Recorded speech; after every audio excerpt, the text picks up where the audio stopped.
परम पूज्य श्री हरिशरण जी महाराज द्वारा रचित श्री राधा चरितामृतम के अगले अध्याय में प्रवेश करते हैं, जिसका शीर्षक है चौरे लंगर एक झांकी होरी की। जय जय श्री राधा कृष्ण। देखो प्रेम का प्रभाव।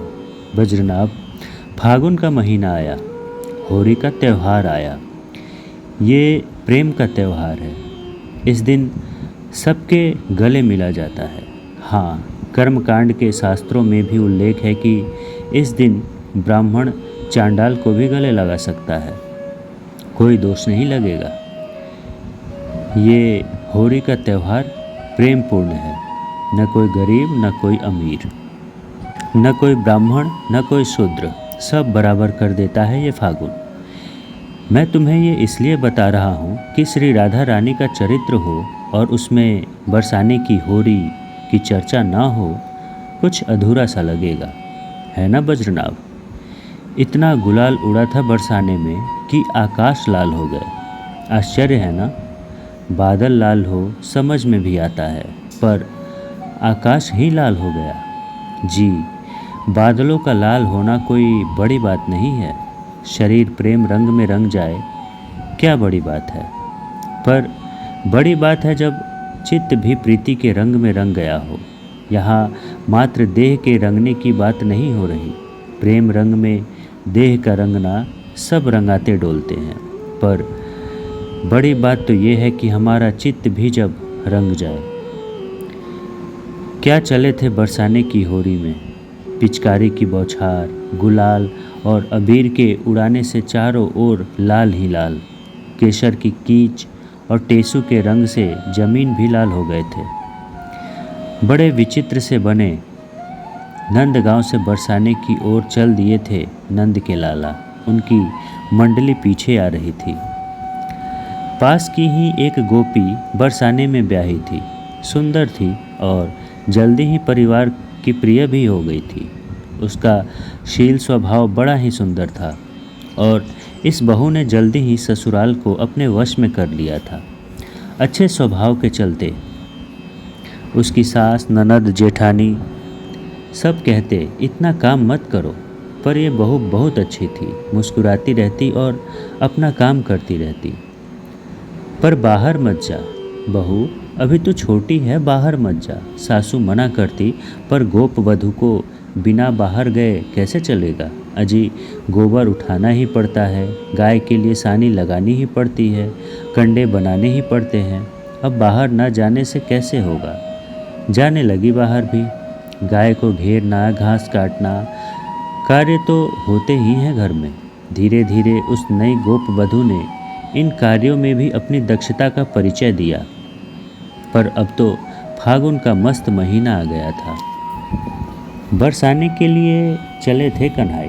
फागुन की हवा में कुछ मत्तता होती ही है। युवाओं की बात क्या करें, वृद्धों में भी यौवन छलकता हुआ दिखाई देता है।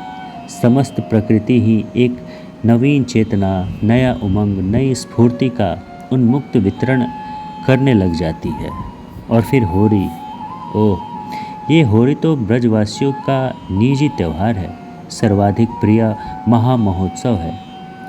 आज जिधर देखिए काजल लगाए, ललाट और कपोल पर चंदन से चित्रित किए, अटपटे वस्त्रों से सुसज्जित, पान चबाते हुए, गारी गाते हुए, गलबहियाँ दिए ग्वाल बालों की टोली मस्तानी अदा से घूम रहे हैं।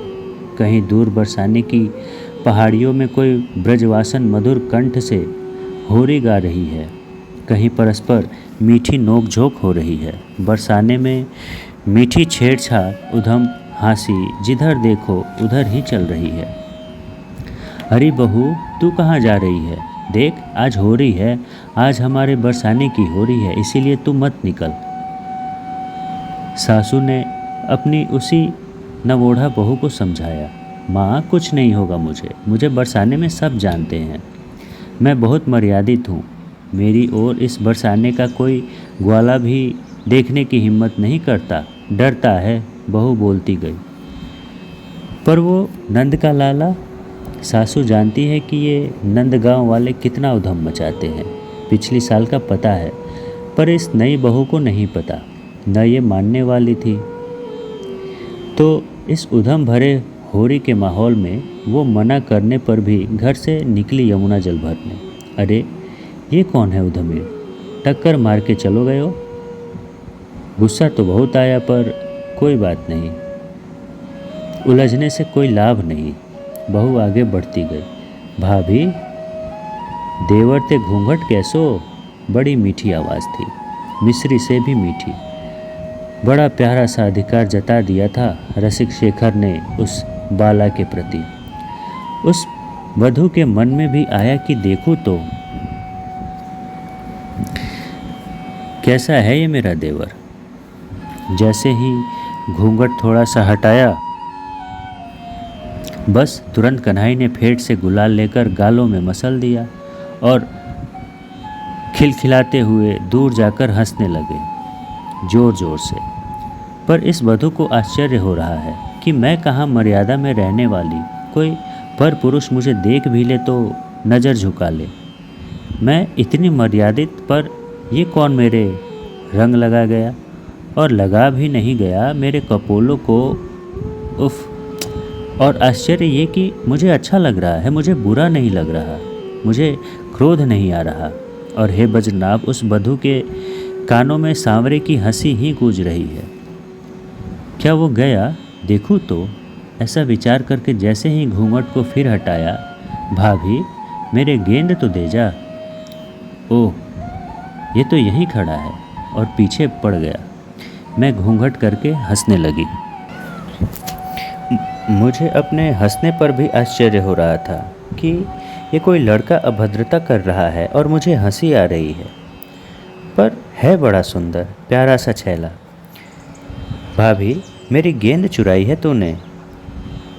अजीब लड़का है ये तो। अब बहू को लगा बनावटी क्रोध करना ही पड़ेगा। घूंघट को हटाकर वो वधू चिल्लाई, झूठ बोलते हो, मैंने तुम्हारी गेंद देखी भी नहीं। झूठे, कौन हो तुम। ओह, मेरी गेंद चुराई है तुमने भाभी। अब तो भाभी की विचित्र स्थिति हो गई। पर तब तक बहू तू ठीक तो है ना। सासू और इस वधू का पति दोनों दूर से आते हुए दिखाई पड़े। बहू तो बैठ गई थी जमीन में, तलाशी लेने ही वाले थे श्याम सुंदर कि तभी बहू, किसी ने रंग तो नहीं लगा दिया। बस जैसे ही श्याम सुंदर ने देखा इसके पति और सास आ गए, वे भागे। हे बज्रनाभ, श्याम सुंदर को दुख हुआ कि नहीं पता नहीं, पर उस बेचारी बहू को बड़ा दुख हुआ कि ये सास और खसम क्यों आ गए। उस वधू की वेदना को कोई संवेदनशील व्यक्ति ही समझ सकता है। श्याम सुंदर तलाशी ले रहे थे, पर अपना माथा पकड़कर बैठी है ये वधू। मधुर रस कहो या आत्मसमर्पण कहो, अद्भुत भाव है, पर स्वार्थ कलुषित चित्त मानव ठीक न समझ सका। स्वाभाविक है हे बज्रनाभ, मधुर रस में अपना सुख, अपनी तृप्ति, अपना सम्मान कुछ है ही नहीं। इसमें तो अपना उत्सर्ग है, अपने आप का संपूर्ण दान। श्रृंगार इसीलिए कि वे देखकर प्रसन्न होते हैं, भोजन इसीलिए कि उनका प्रिय यह देह स्वस्थ रहे। अरे रूठना और मनाना भी इसीलिए कि उनके सुख में वृद्धि हो, उन्हें आनंद मिले। उनका सुख, उनका आनंद, उनका आह्लाद, अपनेपन का इतना उत्सर्ग कि अपनी सत्ता ही समाप्त। उनका उनका उनका और वे, मैं कहीं खो गया है और वे इतने करीब आ गए हैं कि अब तो वे ही रह गए हैं।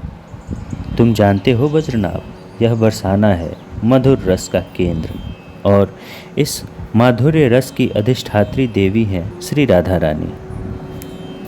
खूब रस बरसा था उस दिन, खूब रंग बरसा था बरसाने में। महर्षि सांडिल्य आज आंखें मूंद कर बोल रहे हैं, मानो उनके हृदय को अभी भी कोई रंग रहा हो, अनुराग के रंग से। होरी में क्या होता है, बरसाने वाली श्री राधा रानी रंग बरसाती हैं। किस पर? कृष्ण पर, फिर प्रसादी सब पर। महर्षि ने समझाया, कौन सा रंग? प्रेम का रंग, अनुराग का रंग। अच्छा बज्रनाभ, एक बात तो बताओ, रंग का अर्थ क्या होता है। फिर स्वयं महर्षि रंग का अर्थ बताने लगे, जिससे हृदय रंग जाए उसे ही रंग कहते हैं। आहा, पता है बरसाने की होली कैसी होती है। महर्षि बताने लगे, कृष्ण प्रेम का रंग श्री राधा रानी दूसरों पर डालती हैं। ये इन करुणामय की कृपा है। फिर कृष्ण श्री राधा प्रेम का रंग दूसरों पर डालते हैं। अब दोनों एक तरफ से प्रेम का रंग इतना डलता है कि चारों ओर सृष्टि लाल ही लाल हो जाती है। रंग वृष्टि से बादल रंग गए, धीरे धीरे आकाश भी रंग गया। इस तरह संपूर्ण जगत ही रंग गया। बाह्य जगत ही नहीं रंगा, अंतर जगत भी अनुराग के रंग से रंग गया।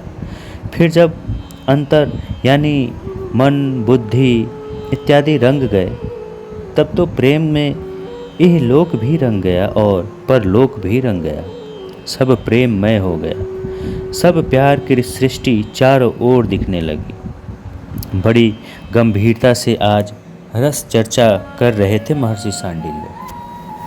प्यारे, देखो मेरी ओर, ध्यान से देखो इधर, मुझसे आंखें मिलाओ। इधर उधर नजरें क्यों चुराते हो। ओह, समझी अब मैं। देख रही हूँ तुम्हारी ये आंखें लाल क्यों हो गई हैं, गुलाल से भी ज़्यादा लाल। क्या हुआ बताओ। कमल और गुलाल को भी तुम्हारी आंखों की लालिमा ने पीछे छोड़ दिया है। क्यों बताओ, कैसे, किसने बिना किसी साज सज्जा के लाल कर दी तुम्हारी आंखें, बोलो। हाँ, बहुत चतुर होगी वो ना, है ना। और ये तो बताओ कि इन आँखों की रंगाई का मोल तुमने कितना दिया है। पकड़ लिया था श्री राधा ने अपने श्याम सुंदर को, जब वृषभान जी के महल में चुपके से चढ़ तो गए थे, पर श्री जी सामने। तब प्रश्नों की बौछार कर दी थी श्री राधा रानी ने। कहाँ खेल कर आए हो होरी, किसने खिला दी तुम्हें होरी। व्यंग बाणों की चपेट में आ गए थे श्याम सुंदर। आंखें तो लाल हो ही गई, पर तुम्हारे लाल अधर कैसे काले पड़ गए। ये होठ तो तुम्हारे लाल थे ना, फिर कैसे काले पड़ गए। श्री राधा रानी फिर व्यंग कसती हैं। सखी के काजल लगे नैनों को चूमा होगा तुम्हारे अधरों ने, मैं सब समझती हूँ। जाओ, मेरे पास से जाओ। तभी बाहर से हल्ला शुरू हो गया। हो रही है। नंदगांव के सब ग्वाले वृषभान जी के महल में आ खड़े हुए थे। श्री राधा जी ने देखा कन्हैया को सिर झुकाए खड़े हैं। नैनों से अश्रु टपकने लगे। हाथ जोड़ लिए। श्री राधा को दया आ गई। कृष्ण को पकड़कर अपने हृदय से लगा लिया। दोनों युगलवर गले मिलते रहे। अब थोड़ी देर इधर भी तो आओ।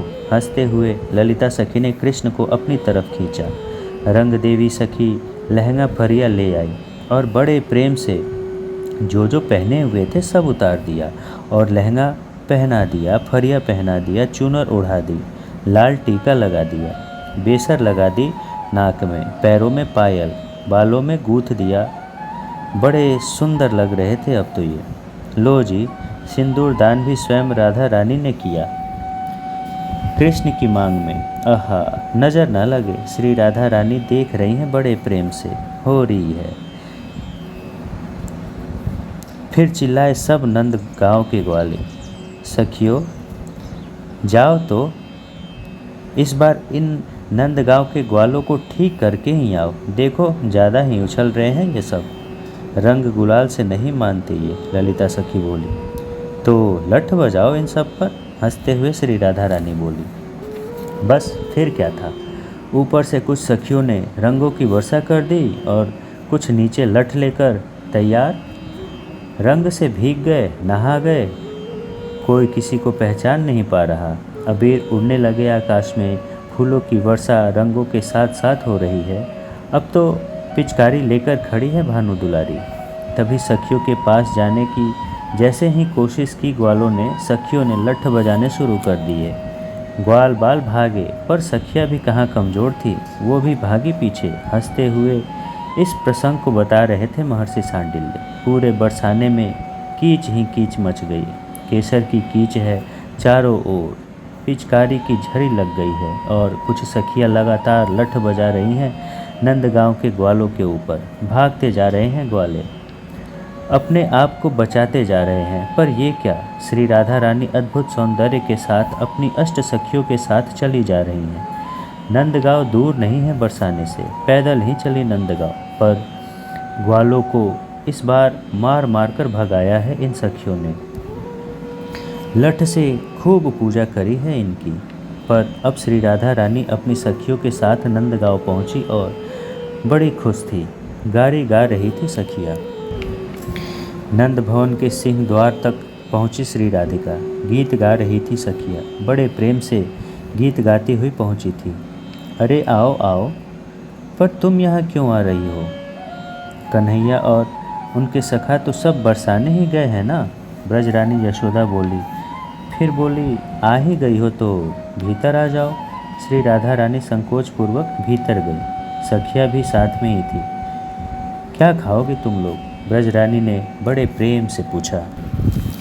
नहीं, आज हम खाने नहीं आई हैं, हम तो आज गाएंगी, नाचेंगी और आपसे फगुआ लेकर जाएंगी। ललिता सखी हंसकर बोली।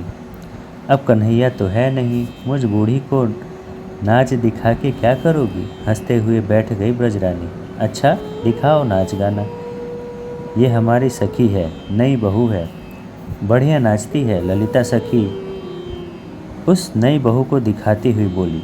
ब्रजरानी जी, आपको इसका नाच दिखाने के लिए ही हम यहाँ आई हैं। चलो नाचो बहू, विशाखा सखी हंसते हुए बोली। सारी सखियाँ हंस रही थी।